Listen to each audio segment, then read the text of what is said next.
I first became interested in taking on Batman when I heard that Warner Brothers was looking to renew and reinvent the franchise. I'd made my last film at Warner Brothers, so I was able to go to them and explain to them the way I saw the Batman franchise being, interestingly, reinvented. From the beginning, my interest was in taking on a superhero story, but treating it in a realistic fashion. I've always been a big fan of the character, but I am by no means any kind of comic book expert. I felt I needed a writer on the project who really knew the character inside out, really knew the comic world. Chris's agent rang me up one day. I'd always wanted to write a Batman movie. I remember telling my mother when I was a kid that I was going to go to Hollywood one day and do a Batman film. And in a way, I'd been waiting my whole life for this call. David, unfortunately at that time, said he couldn't possibly write the script because he only had 8 or 9 weeks until he was going to go off to direct. I said, if I did do it, this is what I would do, and you can just have my ideas for free. And I talked for about an hour and spitballed a large amount of what the film is. And Chris said, wow, that sounds great. He went away again for a few more days. I got a call again saying, you have to do this, you have to do this. I guess he's just such a big fan of the character, he couldn't resist carving out the time to just come on board and work out the story with me and then write the first draft. One of the ironies of this film is it's this massive, massive movie. But the way that the film was created were in sort of very humble settings, so to speak. David and I would meet at my house, out the back of my garage, in my office, and throw ideas around and really start working out the major beats. It was clear to me that if they were going to restart the Batman franchise, something very dramatic would have to be done, something very different. In my opinion, we had to go backwards and tell Batman's origin story.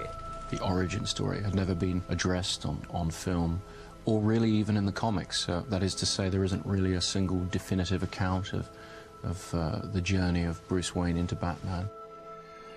David Goyer and myself drew very heavily on this great history of this character. It's these key events in Bruce Wayne's life that we know of, and then a lot of very interesting gaps that we were able to interpret ourselves, and those we took to be the most important elements of what makes Batman the great legend that he is.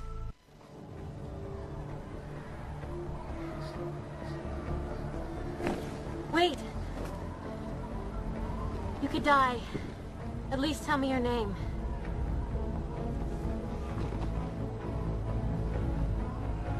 It's not who I am underneath, but what I do that defines me. Bruce?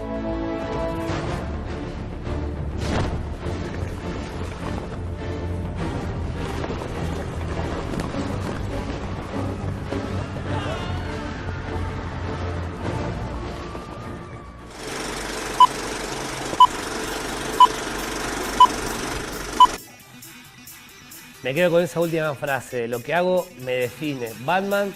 Los hechos definen a una persona. A una que es lo que persona. habían hablado ellos cuando él estaba de civil, no estaba de Batman. Sí. Entonces con esas frases Reconoce a... es como diciéndoles soy Bruce Wayne. Y se ve que él, para caracterizar al personaje, imposta la voz. Siempre se dice el Batman de Michael Keaton, I'm Batman. Y el de Christian Bale, I'm Batman. Sí, mucha más ronca, ¿no? Sí, una menta ahí urgente. Vamos con una cosa muy interesante que es la psicología del personaje. ¿Cómo se trabaja, eso es lo que hablábamos fuera de aire, que se trabaja con esto, los psicólogos trabajan mucho con esto, de hacer terapia de shock.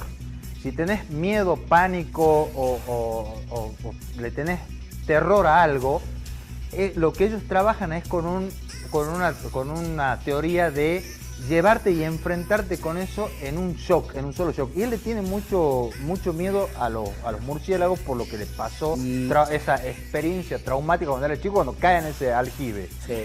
Bueno, en lo que va a ser la Baticueva está lleno de murciélagos, entonces él ahí hace caseramente una terapia de shock. Sí, comparto plenamente lo que decís. Pienso que para hablar de la psicología de Batman es muy complejo, por eso es necesario que vean este video. Y voy a decir también que la psicología de Batman, para mí, si vos querés estudiar o analizar la psicología de Batman, tenés que analizar la psicología en conjunto, Guasón y Batman.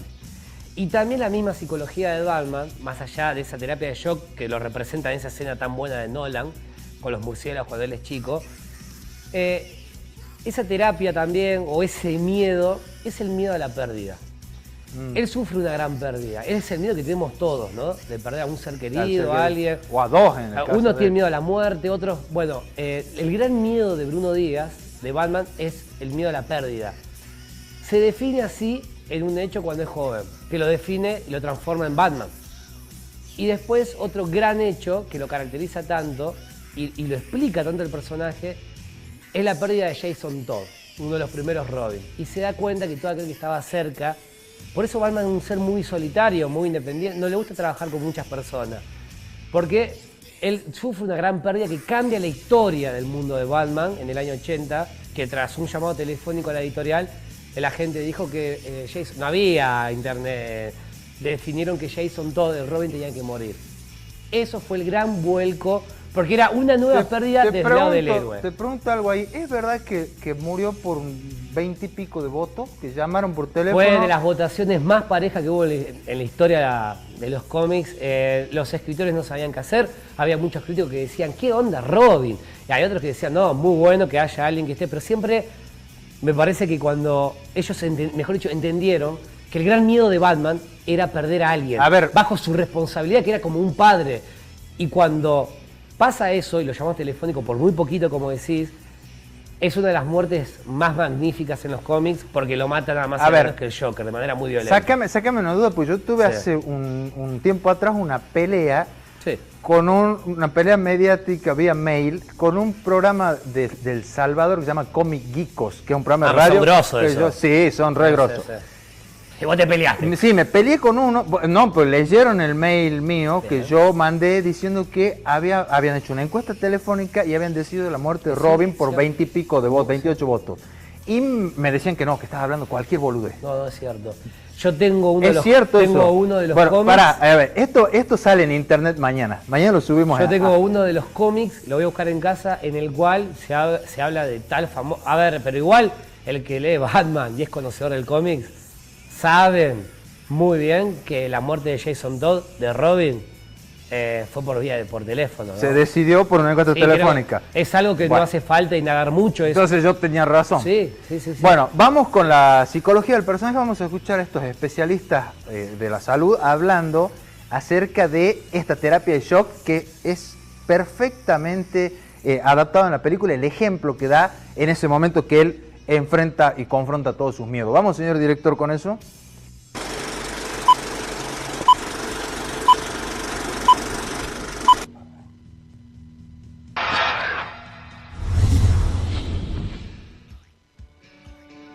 In the film, Bruce chooses to adopt the appearance of a bat because it's a creature that embodies one of his greatest fears. The symbolism of using the bat is he's conquered those fears.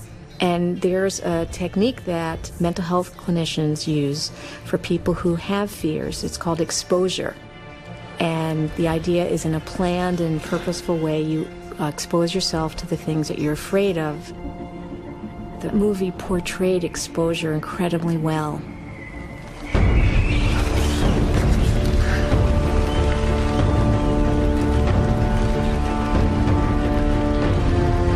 He stays with the fear until he calms down and sees that he's okay. It's just a wonderful example of how people become afraid of things and they can become unafraid of them. The murder of Thomas and Martha Wayne instilled a sense of purpose in the life of their orphaned son. But as Batman, that life is far from easy. And each day, Bruce Wayne's psyche is divided between his normal self and his secret identity. Which raises a fascinating question. Who is the real person? Bruce Wayne or Batman? Of course, there are other ways of channeling anger and loss, like psychotherapy. Well, why doesn't Batman just go into therapy? Why does Bruce Wayne just go into therapy and then be cured of Batman? The reality is that the Batman persona is the true persona, in our opinion, the way we handle the stories, and that Bruce Wayne is the mask. Batman's just a symbol, Rachel. No, this is your mask. Your real face is the one that criminals now fear. Which is the true man? The Bat or Bruce Wayne? Core of his identity always remains Bruce, because it's his formative experience as Bruce that fuels both. Batman is a tool he puts on to accomplish what he needs to do. If Batman's true personality remains a subject of debate, so do his motives for fighting crime. History and fiction are filled with figures who remind us that one person's hero is another person's vigilante. In the letter of the law, Batman is a vigilante. He has identified the white and the black, the right and the wrong, and lives by that code much more strictly than anybody else does. Laws are open to interpretation. Batman's law is not. Where were the other drugs going? I don't know. I swear to God. Swear to me! We have always glorified various vigilantes, whether we're talking about Robin Hood, robbing from the rich and giving to the poor. There is this persona that makes us feel good. The problem is that when we start engaging those behaviors in an organized society, in a way that allows the citizenry to make a determination about who should be punished and how and when, we run the risk that their idea might not match up with the idea of the masses.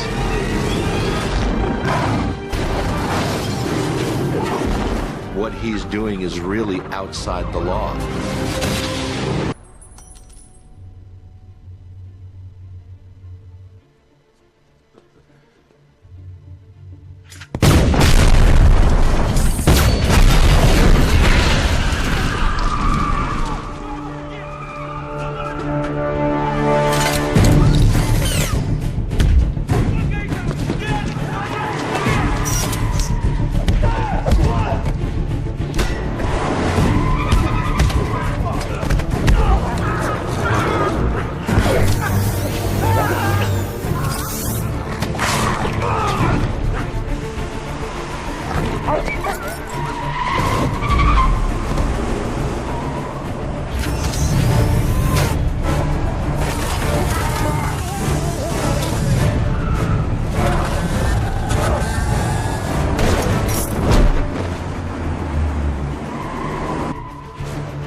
Wow, Vamos a... Métele vos. Sí, vamos a enfocarnos en el protagonista. Vamos a hacer los antagonismos. Vamos a hablar del protagonista primero y después a nuestro juicio, el mejor malo. Vamos a comenzar con el protagonista. ¿Cómo fue la elección de Christian Bale? Yo confieso, no la fui a ver todavía a Batman v Superman. No sé cómo le fue a este muchacho. No, nadie duda. Pero son dos Batman, perdón, Víctor, son sí. Dos Batman distintos. Bien. En otras épocas, digo, un Batman más viejo, Ben Affleck, con otro trajín, y que el de Christian Bale, que es perfecto. Sí, yo creo que es perfecto. Este muchacho tenía un problema, venía de hacer la película la que adelgaza muchísimo y ¿cómo se empieza llama? a El delirar. motorista, ¿cuál es? El maquinista. El maquinista. Que tiene un récord Claudio, de haber adelgazado, ¿cuánto bajó? Como más de 20 Uno kilos. de los actores que pone en riesgo su salud para interpretar bien un papel, Christian Bale. Cuando le avisan que iba a ser de Batman, subió de peso y comenzó a ganar mucho peso haciendo mucho ejercicio, muscular. Mucha masa muscular, y se fue de mambo. Pasó los 100 kilos. Entonces, ya lo van a ver, es muy gracioso cuando el entrenador de él... Un obsesivo, Christian Bale. Sí. ¿No? De hecho, perdón, tengo que interrumpir en esto porque hay un audio muy famoso, lo pueden ver en YouTube. Christian Bale es un tipo que no cualquiera puede trabajar con él. No digo que sea mala persona, ¿no? Porque uno cuando es muy obsesivo de su trabajo se convierte en algo que a algunos no le puede gustar. Hay un audio de Christian Bale reputeando, perdón la palabra, pero reputeando a uno de los técnicos que estaban justamente en esa escena, porque justo estaba hablando en el fondo mientras realizaba una escena. ¡Sotelo! La puteada dura La puteada dura entre 3 y 5 minutos. Sotelo hace eso. En Déjalo Así me hace eso. Lo escucho pero, que habla pero y Sotelo en Cinema TV, les puedo asegurar a ustedes del otro lado, es alguien que nos vive salvando permanentemente. No, Sotelo en Cinema es Batman. Pero en Déjalo Así es Bruce Wayne. Es Bruce Wayne. Nada que ver. Acá me lo llevo a Vietnam con una gomera, pero bueno. Vamos a ver cómo realmente fue muy doloroso. Él lo define como pain, dolor. Tuvo que subir y se fue de mambo y después tuvo que bajar de nuevo de peso. Fue muy traumático. Lo que me causa gracia, lo que les contaba recién, el entrenador, el que le ayuda a hacer la rutina de combate, la impresión que le dio la primera vez que lo veo, era un sapo. Estaba inflado como un sapo y no era así el personaje. No. Está bien, era un tipo bien formado físicamente, pero no un patovica, no necesitaban un patovica, eso lo cuentan, es muy ocurrente, y sale él también contando. Más patovica es justo, hay un cómics que apareció, ¿no? Hace un rato, muy bien Víctor ahí, el regreso del caballero de la noche, oscuro, el regreso del caballero oscuro, de la noche, según. Y es el Batman de Ben Affleck, sí, que es más patoba, tipo más grande, 40. Sí, pero lo que pasa es que Ben Affleck tiene la mandíbula más cuadrada. Sí, no, era perfecto para interpretar de ese... El Batman verdadero es pura masa muscular, pero es bien estilizado, ¿no? No es un...